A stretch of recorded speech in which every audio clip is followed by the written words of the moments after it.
Bom dia, eu sou Jonas Romeu, juntamente com minha equipe. Estamos aqui com a servidora H. Juliette, do IFBA Campus Paulo Afonso, para compreender como a instituição se organiza. Então, bom dia, é um prazer tê-la aqui. Iniciando o questionamento, gostaria de perguntar como a instituição organiza suas atividades para garantir a eficiência e alcançar metas estabelecidas. Então, pessoal, tudo bem? O IFBA, de forma geral, deixa os servidores muito à vontade com relação aos seus próprios planejamentos e metas. A instituição, ela exige, para que preenchemos o PIT e o RIT, que é o nosso planejamento individual de trabalho e o relatório individual de trabalho. Então, por meio desses documentos, a gente pode provar, por meio de relatórios, portarias, ou qualquer outra documentação que seja uma documentação oficial, uma documentação aceita, a gente pode provar aquele planejamento que nós fizemos. Então, no meu ponto de vista, esse é o único documento que é obrigatório, que representa a eficiência e eficácia, com relação às nossas atividades, mas de forma geral a instituição que deixa os servidores muito à vontade com relação às suas próprias metas. HI, quanto às decisões da instituição, elas seguem normas e procedimentos formalizados? Como isso funciona na prática? Então, todas as decisões aqui da instituição é com base no regimento, é com base no regimento do IFBA, geral. Existe um congresso chamado Congresso Regimental, que é recolhido, escolhido, melhor dito, escolhido representante de cada instituição, de cada campi do IFBA, para que sejam reunidos lá na reitoria, e aí a partir dessa reunião é feito todo o regimento. Então esse regimento é o regimento geral do IFBA. Além desse geral, nós temos os regimentos locais, Tem o regimento daqui do Campus Paulo Afonso, tem o regimento dos cursos do integrado, tem o regimento do curso superior e do subsequente. Então todas as decisões são com base no regimento. Então a gente só faz o que o regimento diz. O que o regimento não diz, a gente não faz. E aí é onde existem as brechas, As brechas que são encontradas, porque pode ser que aconteça algo que não esteja no regimento e que tenha ocorrido e o estudante pode entrar com recurso, enfim. E é para isso que existem os conselhos de classe, os conselhos de turma, para que a gente tome a melhor decisão quanto a alguma ação, alguma coisa que venha acontecer, algum problema. Sim, compreendo. Poderia também nos dizer como está estruturada a hierarquia da instituição e como as funções são distribuídas entre os setores? Certo. Nós temos a reitora, do Instituto Federal da Bahia. A partir daí nós temos a Pró-Reitoria de Ensino, a Pró-Reitoria de Pesquisa e Extensão, tem as Pró-Reitorias, digamos assim, e nós temos as direções de cada camping. E então aqui nós temos o Otone, e depois nós temos o diretor de ensino, que é o Igor, e todos os coordenadores de área e de curso.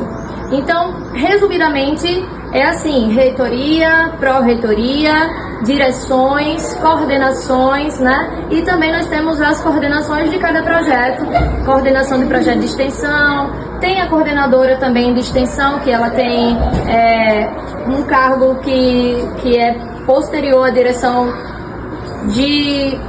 geral, se eu não me engano, e aí ela pode, em alguns momentos, responder em nome da instituição também. Então, creio que não ficou faltando nenhum cargo. Obrigado. E quanto à instituição, ela utiliza dados, relatórios, indicadores para tomar alguma decisão? De que forma isso influencia o funcionamento dela? Olha, todas as decisões aqui, elas são tomadas, sim, com base na estrutura CONIF, que tem todos os indicadores que representa a matriz aluno-docente e servidores. Então, nós estamos estruturados, nós temos um quantitativo máximo de docente que é permitido e também de servidores, da equipe multidisciplinar, dos servidores da área administrativa. Então, tudo isso é com base em indicadores. Nós temos também algumas metas para melhorar esses indicadores, consequentemente, porque a gente só pode contratar professores na medida que a gente tem um quantitativo maior de alunos. Então, uma ação, por exemplo, que define isso é o aumento de quantidade de alunos de turma. Então, a turma de 2016 vão entrar 40 e não 30, como foi nos anos anteriores. Então, esse quantitativo é justamente para equilibrar esses indicadores com relação a aluno-professor.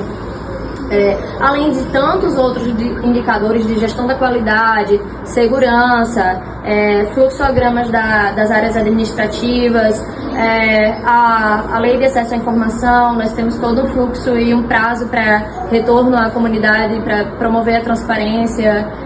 Nós temos metas de editais para participar, né, junto com a coordenação de extensão, pesquisa, estágio.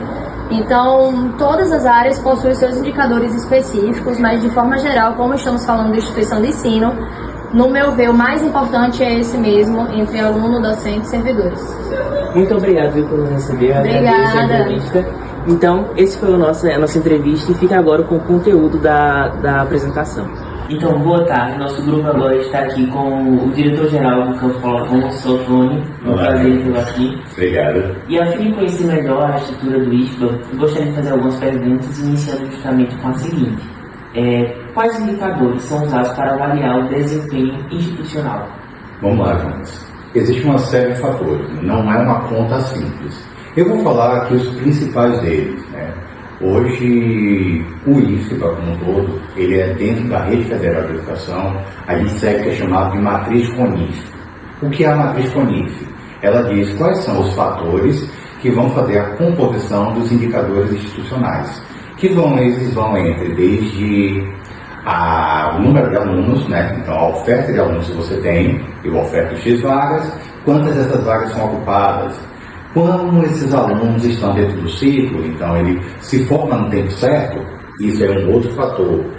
Índice de verticalização, o que é isso? Vocês são estudantes do curso técnico de eletromecânica. Como é que você verticaliza? Se você faz um curso superior na sequência da sua formação, dentro do IFBA na área, exemplo, engenharia elétrica. Assim acontece com a informática e a ciência da computação em nosso campus. Entre outros fatores, além do que a gente chama de oferta legal. O que é a oferta legal? Dentro da Lei de Formação dos Institutos Federais, existem alguns fatores que são chamados de oferta legal. Oferta legal. Por exemplo, metade das vagas tem que ser ofertadas em cursos técnicos. Então, isso é uma coisa que está prevista por lei. Então, 50% das vagas dos Institutos Federais tem que ser ofertado vagas para cursos técnicos. São ofertadas licenciaturas? Também é uma outra oferta legal. EJA também é oferta legal. Então, são esses fatores que são, além de outros, né, outras variáveis, mas eles são os principais. Compreendo. Outro questionamento é como a instituição equilibra a impessoalidade das normas com a necessidade de atender às demandas individuais dos alunos. Vamos lá. A norma ser impessoal é uma questão da lei para que nenhum sujeito possa ser favorecido no contexto, né? Então, a impessoalidade faz parte dos princípios do serviço público, como a publicidade, moralidade, né? Então, eficiência, a legalidade. Então, a impessoalidade, ela busca dar um direito igual a todos, porém, existem os mecanismos que fazem essa análise. Vou trazer aqui um exemplo de política de assistência estudantil. A política de assistência estudantil é composta por a gestão da assistência estudantil, que é uma comissão que ela é formada por diversos servidores, então de áreas distintas, então coordenadores fazem parte, com profissionais multidisciplinares. Uma outra parte da assistência estudantil, de alguns dos programas que são realizados, elas são exclusivos pela profissional do serviço social. Então, a profissional do serviço social de cada campus, ela faz essa análise, analisando os fatores conforme previstos para essas políticas. E aí você tem outros fatores que são psicologia, política de assistência, saúde, então auxílio à aquisição, que você vai ver cada profissional que ele vai fazer entrevista, fazer às vezes visita, para verificar qual é o grau de necessidade daquele estudante e a partir daí a gente conseguir uma equidade, uma isonomia na oferta. Sim, e quais mecanismos asseguram que a seleção de servidores seja baseada em competências técnicas? Quando você fala seleção de servidores, seria a seleção dos estudantes para isso ou seleção de servidores que ingressam ao Instituto? Que ingressam ao Instituto, no caso. Nós somos concursados através de concurso público, né? Para entrar no serviço público, nós ingressamos através de concurso, que ele é feito através de formas legais, por lei, e que deve ser assegurado através das leis mesmo, né? Dessa seleção pública, com ampla divulgação, respeitando as políticas de reserva de vagas, entre outras leis. Aqui no campus existe espaço para valores comunitários ou culturais locais dentro da lógica aqui técnica do Instituto? Sim, vamos lá. O Instituto hoje, a gente tem o que... Ele não é um sujeito dissociado do arranjo produtivo local. O que eu quero dizer com isso? A gente não é mais uma escola técnica, profissionalizante. Não. Tanto que vocês observam que na formação existem diversas ações que vão para além disso. Formações humanas, formações para a cidadania, formação ao respeito à diversidade étnica, racial, de gênero. Então, nessa formação, ela perpassa isso. Quando você fala de relações comunitárias, eu digo um exemplo que nós fazemos parte do Comitê do Território de Identidade. O que é esse comitê? Dentro do nosso território, que é o território de Itaparica, ele tem diversas organizações, né, que são desde ribeirinhos, quilombolas, indígenas, agentes políticos, agentes econômicos, e nesse território o IFBA tem uma cadeira no colegiado para esse tipo de representação, como também acontece em nossas formações, né? O IFBA ele está inserido na sua missão institucional fortalecer o arranjo regional, então ele dialoga com esses outros entes, ele não está separado. Então a gente faz parte de muitas organizações nessa perspectiva. Antônio, muito obrigado, viu? Eu que agradeço, Jonas, meu filho. Bom, prosseguimos agora com o nosso conteúdo. Então, boa tarde, estamos aqui com Ana, é um prazer recebê-la. Prazer, E gostaria de fazer algumas questões para compreendermos como é que funciona aqui. Então, existem regras formais para empréstimo e devolução de livros? Como funciona? E essas normas, ela abrange todos os alunos?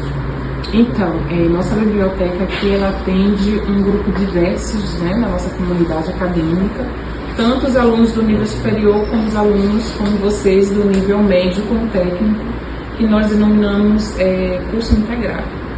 Então, são necessidades informacionais diversas. Inclusive, eu aproveito até para fazer um parêntese aqui, que eu trabalho sobre isso na minha tese. Trabalhei, aliás, no que eu já defendi, minha tese de doutorado, onde eu trago uma nomenclatura que já vem sido trabalhada na literatura de ciência da informação, chamando essa biblioteca de biblioteca multinível, justamente porque atende a usuários de diversos níveis de ensino dentro da instituição, entre outras particularidades. Então, sim, nós temos um atendimento diferenciado, a depender da demanda desse aluno, da sua necessidade informacional.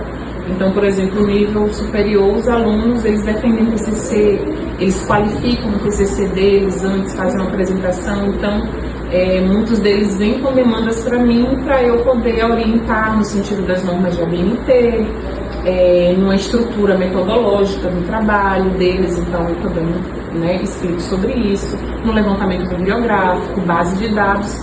Assim como vocês também, eu posso estar orientando sobre essas questões. Mas como por vezes vocês não escrevem o TCC, né, o trabalho final do curso pode ser um estágio, então não surgem muitas essas demandas. Mas demandas também específicas de sala de aula, de gosto também de leitura, então é bem diversa essa demanda. E as normas e as regras são iguais para todos, né, em relação ao uso do acervo, porque o nosso acervo é um acervo aberto, então possibilita vocês terem autonomia ali no acervo, manusear os livros, os materiais bibliográficos. Então a gente tem algumas regras: não entrar com mochila, não descer com um copo de água, nem café, nem nenhum tipo de alimento para não danificar o livro, né, que é um patrimônio, é um bem material aqui do nosso instituto, né, é dinheiro público investido para vocês. Então a gente tem que cuidar de um livro com muito carinho, como se fosse, né, nosso, e devolver para que outro colega, né, outro ano, porque vocês se formam, vocês estão de passagem na nossa instituição, né, ter acesso a essa mesma informação, esse mesmo material todo preservado, né? Gostaria de saber também se o uso de sistemas digitais ajuda na organização do acervo. Sim, sim. Há muitos anos atrás, né, a biblioteconomia, ela é uma profissão secular, a biblioteca existe, né, muitos anos atrás, séculos, e ela vem se moldando a partir das mudanças tecnológicas também, entre outras, que vem facilitando para nós organizarmos o acervo. Então, todo o tratamento que a gente faz com o material bibliográfico hoje em dia, como a catalogação, a indexação, a classificação hoje, facilita muito a gente fazer em grande escala e demanda por conta desses sistemas automatizados. Então hoje a gente pode, por exemplo, classificar esse livro aqui utilizando a Biblioteca dos Estados Unidos como parâmetro para poder autorizar um assunto, um determinado assunto de um material. Ou a Biblioteca Nacional, que está localizada no Rio de Janeiro, que é outro parâmetro também que nós, bibliotecários do Brasil inteiro, utilizamos para criar uma norma única. Ou seja, nós classificamos aqui um livro com uma tabela que nós chamamos CDU ou CDD, né? No caso aqui da biblioteca é a CDD. Esse mesmo livro que você chegar lá na biblioteca universitária, não sei, do Rio de Janeiro, se usar essa tabela vai estar classificado com esse mesmo número. Então você vai ter essa facilidade de encontrar esse material em qualquer lugar que você esteja na biblioteca, até em outro país também, se for classificado com essa tabela. Porque também só existem essas duas, SDU e CDD. Então, facilita demais a automação, as tecnologias para o nosso trabalho como um todo. Inclusive, nós temos também bibliotecas digitais aqui disponíveis para vocês. Nós temos o portal de periódico da CAPES, onde é um portal importantíssimo que acumula produção do mundo inteiro, produção de artigos de ciência, né? Então, nós, por exemplo, no Instituto Federal, nós temos uma assinatura que nós pagamos anualmente para vocês, e vocês terem acesso. Só quero ler um artigo sobre determinado tema, não sei, saúde mental, por exemplo. Então, você vai ver lá nesse portal CAPES tudo que tiver de novo ou antigo também falando sobre esse tema. Porque as revistas científicas, por vezes, elas são pagas por assinatura. Então, é como se o IFBA pagasse um conglomerado com várias revistas, né, que a gente chama de periódico, várias bases de dados que são pagas. Então eles têm esse conglomerado que você pode usar de forma gratuita, porque você tem vínculo com a instituição. Então são muitas bases, é muita informação, mas mesmo que vocês não usem neste momento, mas um dia da carreira acadêmica de vocês vão usar. E é gratuita e é de acesso livre para vocês. Então, é isso, né? Respondi para além, mas é importante vocês saberem dessas informações. Obrigado. Por nada, obrigada. Obrigada a vocês. Bom dia, estamos aqui com Maíra, estudante de biocombustíveis, e vamos fazer alguns questionamentos. Então, bom dia. É um prazer ter aqui. Então, gostaria de fazer algumas perguntas. A primeira delas seria o seguinte: quando você precisa resolver algo na secretaria, é fácil ou demora muito? Assim, geralmente acaba tendo uma demora, né? Porque além da demanda ser grande na questão da secretaria, também é muita burocracia. Então, para você resolver, não é só você chegar, por exemplo, no caso, tem um atestado. Não é só chegar e falar, adoeci, não. Você tem que passar por um processo consular, pedir atestado e tal. Mas pelo menos, né, tem uma boa recepção e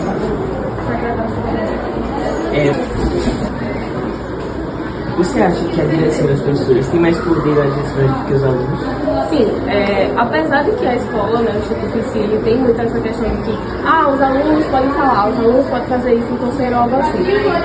Os próprios alunos também têm medo de às vezes trazer e o professor acabar descontando a turma, como também, quando a gente traz algumas coisas, os professores vão falar, não, mas porque a turma trouxe isso, ok, mas eles vão continuar praticamente seguindo a mesma linha. Então, apesar de que a gente traz as demandas, que o Instituto em si traz isso, que os alunos têm isso para poder falar, então a gente vai abordar, vai conseguir trazer.